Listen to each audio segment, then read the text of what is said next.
Iran की regime को change करना नियरली इम्पॉसिबल है। क्यों? क्योंकि ये रिजीम 5 निहायत ही स्टेबल और स्ट्रॉन्ग मल्टीपल पावर सेंटर से बनी हुई है। सबसे पहले ऑन पेपर्स दूसरे नंबर की बट इन रियलिटी सबसे पावरफुल ऑर्गेनाइजेशन दी गार्डियन काउंसिल शोराए निगहबान सिर्फ 12 मेंबर्स की बनी इलेक्शंस यही कंट्रोल करती है। प्रेसिडेंशियल, पार्लियामेंट्री और असेंबली ऑफ एक्सपर्ट्स जैसे मेजर इलेक्शंस के लिए कैंडिडेट्स की एलिजिबिलिटी को अप्रूव या डिसक्वालीफाई करने की अथॉरिटी इसी काउंसिल के पास है। इतनी पावरफुल है कि पार्लियामेंट का बनाया हुआ कोई भी लॉ तब तक पास नहीं होगा जब तक ये काउंसिल अप्रूव नहीं करेगी। इन 12 मेंबर्स में से 6 रिलीजियस क्लर्क्स जो इस्लामिक लॉ के एक्सपर्ट्स हैं, उन्हें सुप्रीम लीडर डायरेक्ट अपॉइंट करते हैं और बाकी 6 जूरिस्ट जो सेक्युलर सिविल लॉ के एक्सपर्ट्स हैं, उन्हें chief justice of Iran nominate करते हैं और बाद में पार्लियामेंट अप्रूव करती है। पर चीफ जस्टिस ऑफ ईरान को सुप्रीम लीडर ही अपॉइंट करते हैं। मतलब इस गार्डियन काउंसिल के 12 मेंबर्स को डायरेक्टली इनडायरेक्टली सुप्रीम लीडर ही अपॉइंट करते हैं।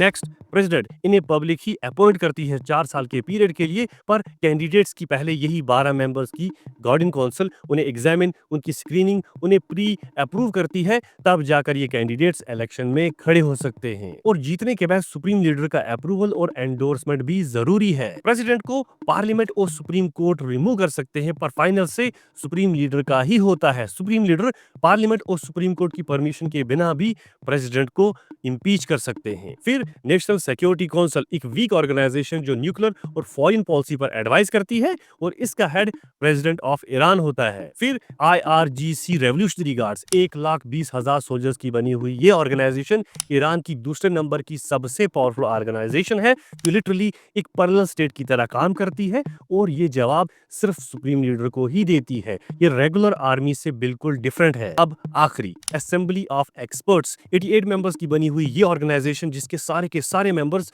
इस्लामिक जूरिस्ट और स्कॉलर्स हैं। ऑन पेपर्स ये ईरान की सबसे पावरफुल पॉलिटिकल और रिलीजियस ऑर्गेनाइजेशन है। क्यों? क्योंकि इसके सिर्फ 3 ही काम है: सुप्रीम लीडर को अपॉइंट करना, उन पर नजर रखना और जरूरत पड़ने पर उनको रिमूव करना। यस, ईरान में सिर्फ यही ऑर्गेनाइजेशन है जो सुप्रीम लीडर को इम्पीच कर सकती है। ऑन पेपर क्यों बोला? क्योंकि इस ऑर्गेनाइजेशन के सारे मेंबर्स को लोग ही इलेक्ट करते हैं, पर उन मेंबर्स को पहले 12 मेंबर्स की वो गार्डियन काउंसिल उन्हें एग्जामिन, उन्हें स्क्रीनिंग और उन्हें प्री अप्रूव करती है, तब जाके ये मेंबर्स इलेक्शंस के लिए एलिजिबल होते हैं। वही गार्डियन काउंसिल जिसके 12 के 12 मेंबर्स को डायरेक्टली इनडायरेक्टली सुप्रीम लीडर ही अपॉइंट करते हैं। और यहीं पर सारी सच्चाई सामने आती है। ईरान रिजीम के सारे power centres, judiciary, president, assembly of experts, guardian council, सारे के सारे एक ही डायरेक्शन में अलाइंड हैं, और वो है सुप्रीम लीडर। मतलब सुप्रीम लीडर को थ्योरेटिकली रिमूव किया जा सकता है, पर प्रैक्टिकली इम्पॉसिबल।